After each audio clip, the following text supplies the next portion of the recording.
Hello and welcome to this special edition of the ILEETA Learning Lab. My name is Joe Willis. I'm the Deputy Executive Director for ILEETA, and I'm here today with Espen Dahlen-Lervåg. He's going to talk to us about Axon's combative program, which is called Adaptive Control, Axon's combatives program. And you're going to be presenting this at the ILEETA conference in March in St. Louis. I cannot wait to learn more about this. Super excited. So if you can, Espen, just jump right into it. Tell us about this program, how did it come to be, and what are we going to learn? All right. So, hi, everybody. I'm from overseas, so a lot of people probably have no reference to who I am. Uh, so I'm going to start with like a brief introduction, and I'm going to try and tell you guys a story about how adaptive control came to be. Up until just a few months ago, 5 months now, whoa, time goes fast. I was the lead instructor. I was responsible for all combatives training in the Kingdom of Norway, and also for less lethal elements, special tactics, and untraditional methods. So we have a police force, a national one of around 10,000 strong, but we also train and facilitate for other law enforcement elements as well. While I was there, I I didn't really know that much about the TASER at that point. I come from a specialized background where I've worked up throughout the grades and been a breacher, tactical field commander, and so on. So I was a little bit removed from that part. I've always been doing fighting, combatives, jiu-jitsu, MMA, and integrating it into a weapons-based environment. But when I had the opportunity to take over all combatives and revamp this into what I think would be smart to do for our country. I also had to learn more about the TASER. So I went to an MIS course, which is a master instructor course that Axon has in Sweden, and it did give me a lot of knowledge about how the TASER actually works, but it didn't really give me what I was seeking in regards to knowledge on how to utilize it into the larger spectrum of training. I feel strongly that we shouldn't train in silos. We have nothing called TASER training, for example. We just do training. So I thought it was like, all right, it's up to me to figure out these things. We're not bound by the liabilities and all the lawsuits and other stuff that you have over the pond there. I actually never signed a waiver in my life until I came to the US. We were more free to experiment. So that's what we did. Started doing TASER MMA. We knocked each other out. We used live cartridges and just went to town. And I saw that, hey, I'm actually performing better using the TASER combining with my skills than I have been doing using other tools. That's interesting. Didn't think that would happen. I was like, all right, I need to see how this fits into the empirical theories. Because police education in Norway is a university degree. It's a bachelor's degree, 3 years. So how does it fit into the empirical theories that we use for argumenting for why we use force in a specific way? And it made a lot of sense there as well.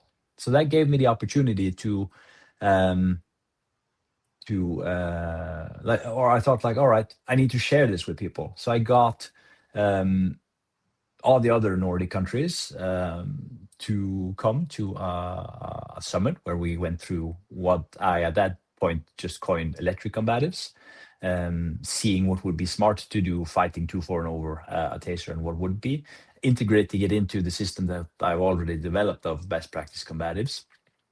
And we're fortunate enough to have Rick and Pat over there. And long story short, today, fast forward almost a year, I am the chief instructor for global training at Axon and have the opportunity to take the things that we've done at scale there and now in other countries as well to a global stage. And I think that's really exciting because I don't know any other company that has that type of leverage with agencies, departments, or countries.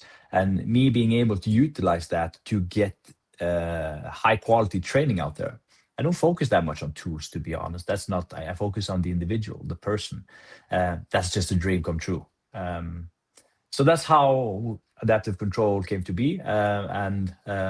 What it is a best practice combative system that focuses on an ecological approach. I don't tell people what to do. I don't show them what to do. Obviously, I show some things, but I try and facilitate for them to figure out for themselves what works and what doesn't work.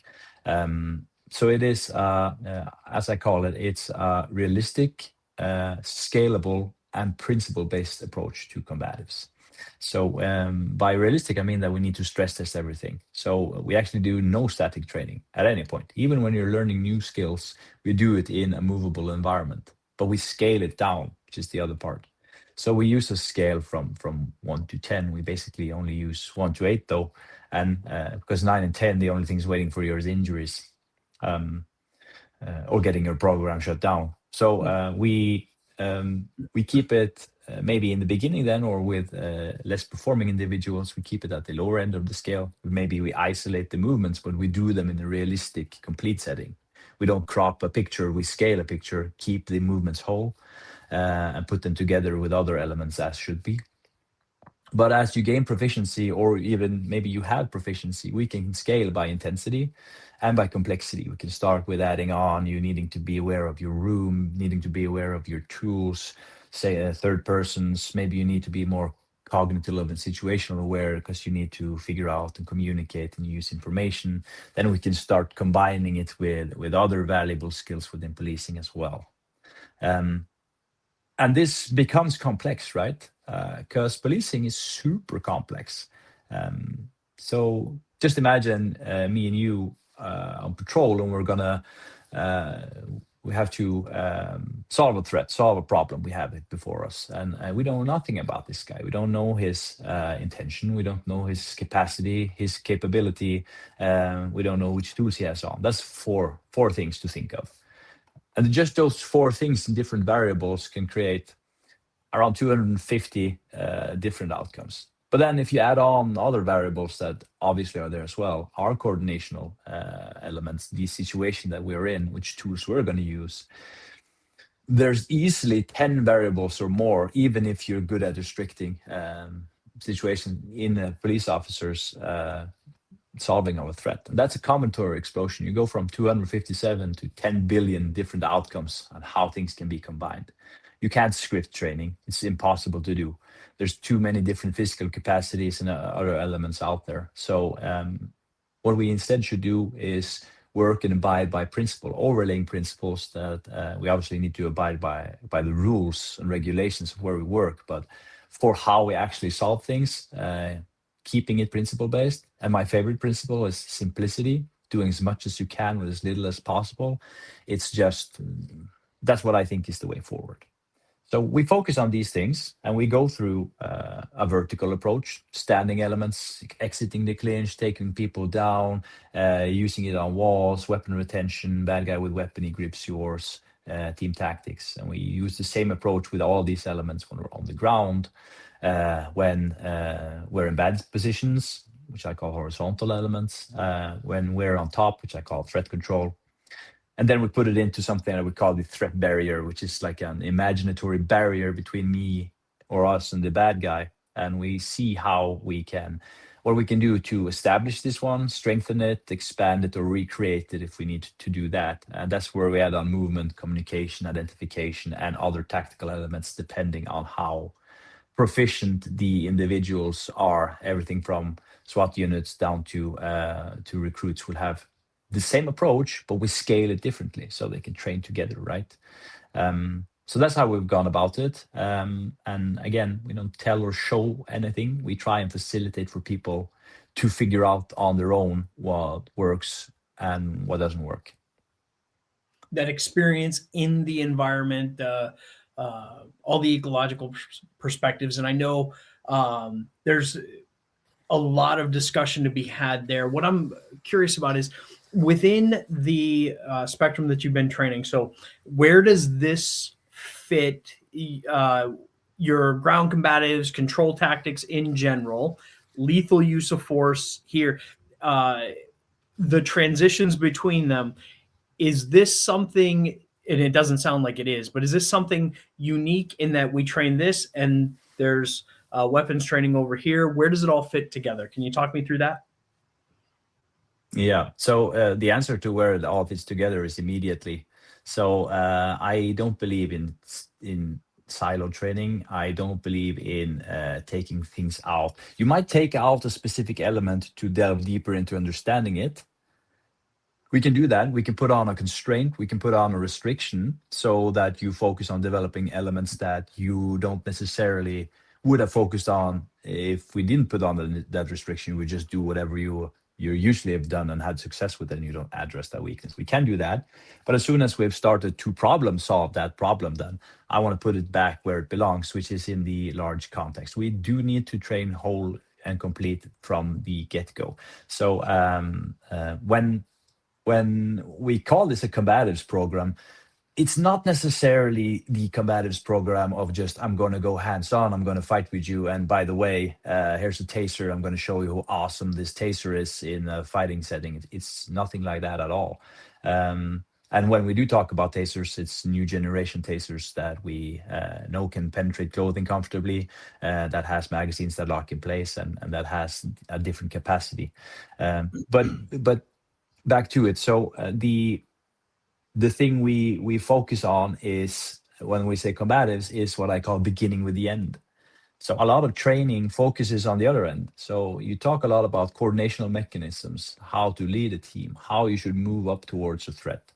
And when you come to it, because it's way more fun to do that. It's way more fun to isolate shooting and be out on a shooting range with your buddies and drink coffee. And it's way more fun than for a lot of people, not for me, but then to fight. It's hard. You might feel insecure. Maybe you're insecure about everything from your body to your skills. You don't want to be there. You're afraid of getting injured. So you ignore that part. You do much more of the other things, then you add on this part afterwards. So I think we should pivot it around. You need to be very proficient at the end. That's what's defined as the most dangerous element.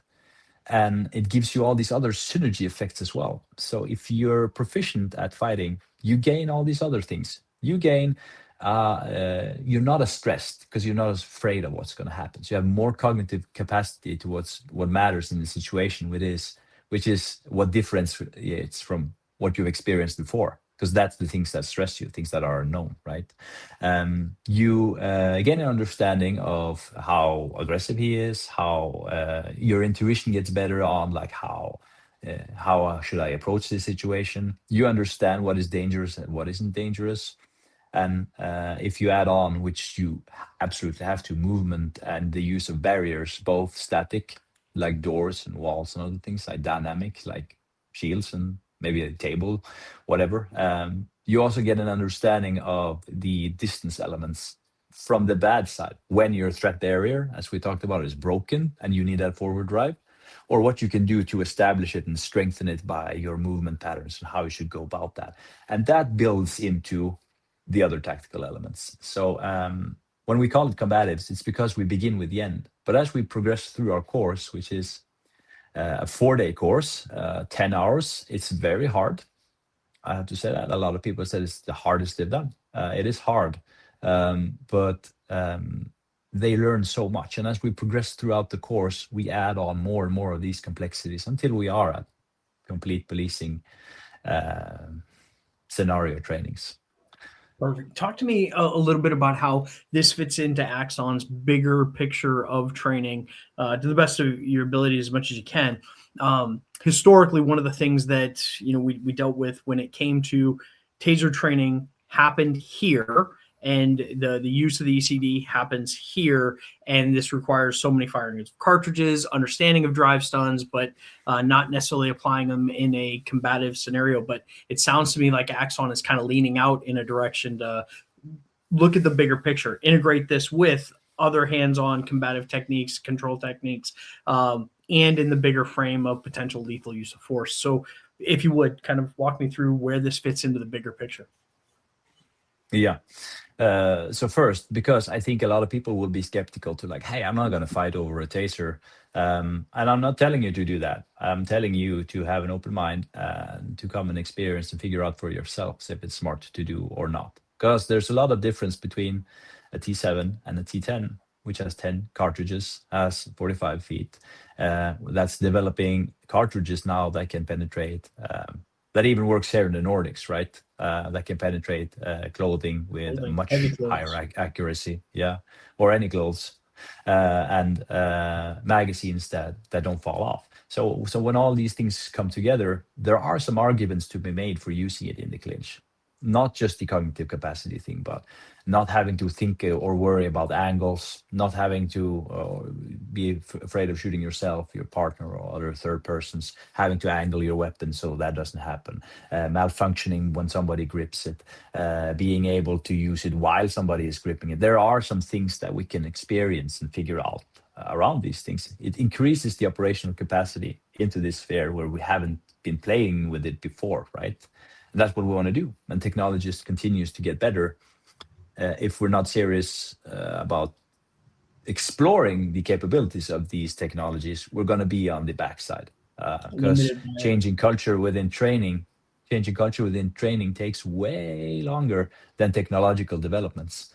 So we have to be nomadic, as I call it. We need to get new experiences, not so like, hey, I'm going to take this system, I'm going to make it my own, but so I can figure out, hey, there's some good points here, there's some valid points here. I don't like these things, but I like these things. I'm going to take those back with me, and I'm going to take responsibility to individualize my own learning, my own journey. That's what you need. I don't want people to get it told what they should think. I want to facilitate for them. That's the ecological approach, right? To take responsibility for their own training and individualize it to themselves and figure out for themselves what they think is smart. So, so back to your question here, the Axon's approach has maybe more traditionally been about, hey, here's the device, this is what you should shoot, this is how it works, and so on and so forth. But we are pivoting away from this, not just with adaptive control. We're also relaunching our MIS, and there's a fantastic guy called Dr. Paul Taylor, whom I know that you know, which is central there. He is just as passionate as me about focusing on the individual more than the tools, and how we can develop them first and foremost. So we're doing massive changes to our master instructor school as well, where we go into this ecological approach. So I think Axon training now, moving forward, I can guarantee you it's been revamped, it's gotten a facelift, and I'm very excited for what we will offer in the future. That's one of the things that really attracted me to this conversation and this course being at ILEETA was, after talking with Dr. Taylor and Andy Wren about where Axon training is going and these next steps, I think it's incredibly important. So many great trainers for so long have said, we need to stop siloing training. We need to be more integrative about the approach. And I'm not a huge fan of the overemphasis on ecological dynamics or constraints-led approach, because these are practices that were never necessarily intended to be training methodologies, and some people have kind of gravitated towards them as if they are the be-all, end-all of training. But as you've described it here, ecological dynamics is an essential part of good, effective training and needs to be incorporated in the decision-making process in adding context. And you'd said something else in there about a constraint. And I think, if I'm understanding you correctly, in the direction you're going with this is the truest essence of constraints-led approach, in that I should never script a scenario that dictates TASER or lethal fire or I don't know, a takedown of any kind is the outcome that must occur. What I must do as the trainer and the instructor here is develop the scenario or the process in such a way that constraints lead to them making that decision. But it should be a decision they come to on their own. Am I understanding that correctly from your perspective as well? And is that really kind of where you're going with this? Yeah, so the word constraint was unfamiliar to me until I started involving myself more with you guys over the pond. So, but what we implemented at scale here is something that we call problem-oriented focus within training. So, like, we try and identify the problem first, right? And how do we solve that problem? We do that even with training planning. When we define learning outcomes, it should be based on us having identified a problem that we need to solve, that we need to train our individuals to solve. And a lot of training, I think they just do training because of training. They haven't really identified what the problem is. If I as a coach identify that, hey, I see they're underperforming on this specific element. It could be whatever. It could be entering rooms too fast, maybe, right? Maybe that's the thing. They're entering rooms too fast. They're getting shot all the time. So then how would I facilitate for them to figure out that they're moving too fast? So one thing I could do, I could come up to them and I could say, hey, you're moving too fast. Let's see what happens when you move too slower. And then I could create a scenario that would give them like a trait, like a valuable effect of them having success with doing it slow. And maybe they would be like, hey, yeah, that worked, but you made it, so we're going to succeed, right? So instead of doing that, instead of me telling them, I'll create a problem for them to facilitate for a situation where it makes a lot of sense for them to maybe enter that room slowly. Maybe it's you have to be quiet because of this and this happening in the scenario, or I don't know, whatever, right? So they start to move slow. They figure out on their own that, hey, let's try and keep it calm here. Don't want to touch anything. Let's use a bit more time. Let's move around here. And then they succeed. Hey, they solved the problem. And they did it with being slower. That's awesome. So the only constraint I would put in this scenario wasn't me putting a restriction on them. It was actually just facilitating through a constraint for them to figure it out. So that's how I think about those elements. And if they were to solve it in another way, then by not being very slow, but by doing something else, kudos to them. That's good. So yeah, I think that's actually very valuable. What you just offered there is that in the training design, in the lesson to be learned and the outcome that I seek as the trainer, slower movement probably equals safety or more effective tactic in this case. So I design the scenario appropriately, add constraints to see if I can make that happen. When I don't make that happen and yet they're still successful, there's no punishment. There's no negative critique for having not done what I intended them to do. There is a bit of positive feedback, if I understand you correctly, for having solved it appropriately. Then I have to go back to the drawing board to figure out another way to show them the benefits of trying this other approach I want them to learn. How important, in your opinion, is it to use debriefs and that sort of thing on the back end in a situation like this to kind of facilitate the learning? What are your thoughts on that? So reflection is very essential, and having them, when you give them the opportunity to figure out things on their own, right?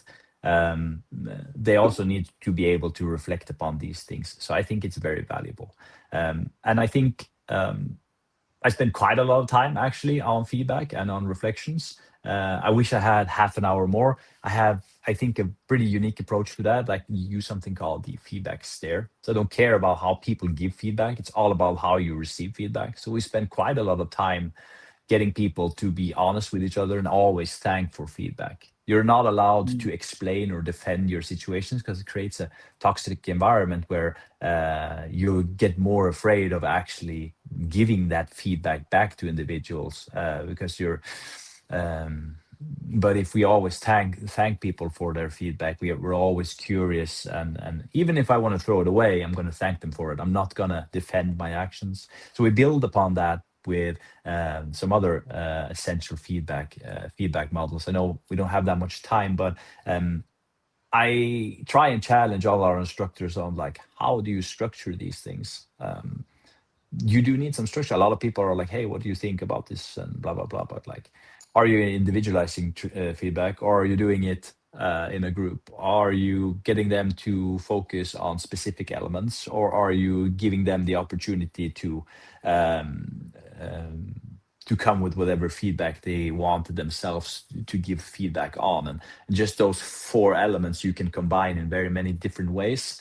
So I think that's super valuable. The best feedback in this type of approach is obviously, if we're in the combatives world, did it work or didn't it work if they're fighting?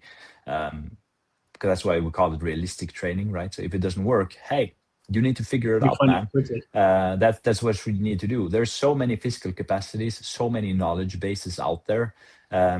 So we within adaptive control, I don't have like this is the takedown we're going to use. We focus on 4 basic movements within our vertical, our horizontal, our threat control element, and 4 elements within our threat barrier, which is like tactic movements, identification, and communication. But trying and learn these 16 things because simplicity is so important. So the most important thing of everything for me is that people take ownership so they can start to be creative and adaptive. I think that's some of the most valuable skills a police officer can develop. If they are creative and adaptive, they're not unsure of what they can and can't do, or think that they need to abide by this scripted way of doing things. They open up to learn much more, to utilize the environment much more, and they just become way more safe and efficient. So we see how much we can do with as little as possible with just these 16 elements. Because coming into a class or a system or whatever, if we stick our finger in the ground and we're a little bit pragmatic here, the people that train jujitsu or whatever every single day or twice a week or whatever, I'm not that afraid of. They're gonna make do. I'm more like the lowest hanging fruits here. The people that get 10 hours of training a year, as I understand, like the amount of training hours in the US are very little. Like, how do we facilitate for them to actually get something out of this? Then we do need to do something with trying and keeping it simple. So getting them to remember these basic movements and giving them mastery, giving them trust, and giving them the opportunity to be creative and adaptive, I think is super valuable. And then I also want to say, Joe, like we've talked quite a lot now about content. We've talked quite a lot about developing instructors. So that's 2 pillars that everybody addresses. They're very, very important, obviously. But we can have the best content in the world. We can create the best instructors or coaches, or trainers, whatever you want to call them, in the world. But if they don't have the opportunity to facilitate the training and get the message out there, we're not going to develop policing any further. So with adaptive control, I try and address the spaced learning element, which is an issue with a lot of courses, right? They come and do a course, get everything bulked in, and then see you. That's not, everybody knows that is not how we learn valuable skills. And it doesn't matter that an instructor comes and tells you like, hey, please go and train every week or something. We do need to try and put a structure together. So we're actually launching our own app, which I think is pretty cool, together with a company in Poland called Immersion, which is unique for a lot of systems out there, I think. Again, being able to leverage the vast might of Axon makes a lot of help there, right? So we can have a very good, high quality pre-course learning material. We're going to have sparring videos where I spar, where I succeed, and when I don't succeed, where I comment on this to gain more understanding. We'll have training plan templates there. We'll have tasks for you to do over a longer period of time, so we space training out. We'll have quick reference videos from different angles, so you can create your own playlist, put it down in speed. You can cast it while you're training others, so they have a reference point while if they're uncomfortable coming up to you as a coach. And then after you've done the course, you're going to get challenged through the app to identify cultural barriers within your agency. Like, all right, you got 6 hours of training. What are you going to? What's the thing that's keeping you from lifting police officers? It's not the content at this point. It's the amount of hours you have. So how are you going to affect meaningful change in order to get allocated more time? Who do you need to identify, you need to affect? How are you going to do that? Are they focused on liability? We have documentation, even from Norway, from other places, of how this type of training actually reduces injury rates. Are they focused on the financial elements from lawsuits or other things? Are the administrators that focus on these things? We'll have an algorithm for you that shows exactly what you would save focusing and investing just 5 more hours into training, and identifying these things and actually using the training plan model that we use, which is called the didactic relational model. It's used widely across Europe, to create a plan for how you want to address the issues that you see. Maybe a different agency has a lot of training hours. They don't have facilities, or they have both, but the culture sucks. Nobody wants to train. Nobody trains. So you need to do something with that. So that's just as important as the content and the instructor. So I try and address this in the best way that I can. But candidly, that's the thing that's the hardest for a company like Axon to do. Ultimately, that's up to the agencies and departments. Yeah, you can give them everything in the world. And I think what you just did there, Espen, is a great example, a living example of, you said earlier, take ownership so you can be creative and adaptive. I think that is taking it beyond the realm of combatives, or beyond the realm of ECD, beyond the realm of anything else, taking ownership, being creative and adaptive. Awesome, man. Again, we could talk all day. Like, I'm fascinated. I want to hear so much more. I am looking forward to this class at the ILEETA conference. It's a 4-hour program, and I guarantee it's going to fill up. It's definitely going to be a well-attended one, because everybody's sitting here waiting for the answer from an organization like Axon, while simultaneously trying to come up with things. So you're going to have a room full of people who've been doing the best they can with what they have, where they are, and you're all going to get together. I think it's just even if you are not let me actually challenge the audience here a little bit. Even if you are not what you would consider to be a combatives trainer, DT, control tactics trainer, this isn't your specialty, and you're insecure or nervous. I don't want to say insecure, because nobody is nervous about going into the room in some way, that everybody in there is going to be great. The reality is, this is the place you need to be if you're trying to figure out how to integrate defensive tactics into other weapon systems. And then just this conversation about the methodology, the approaches you're using, fascinated to learn about it. And again, everything Dr. Taylor and I have talked about, Paul's a phenomenal trainer, just a really smart guy. And so, yeah, once he recommended this, I was like, yeah, this is the direction we need to go. So unfortunately, we're well over a half hour now, and I want to keep these kind of short. So Espen, thank you so much for the time today. I cannot wait to meet you in person. Safe travels across the pond in March, and we will see you in St. Louis. Yes, very excited. Thank you so much for having me, and I can't wait to meet you all. We're all one team. Don't forget that. We're all here for the same goal, to enhance our brothers and sisters. So that's how I think of it. I want to share as much knowledge and other elements as I can, and I want to learn as much back as well. So really excited to meet you all, and can't wait to share more.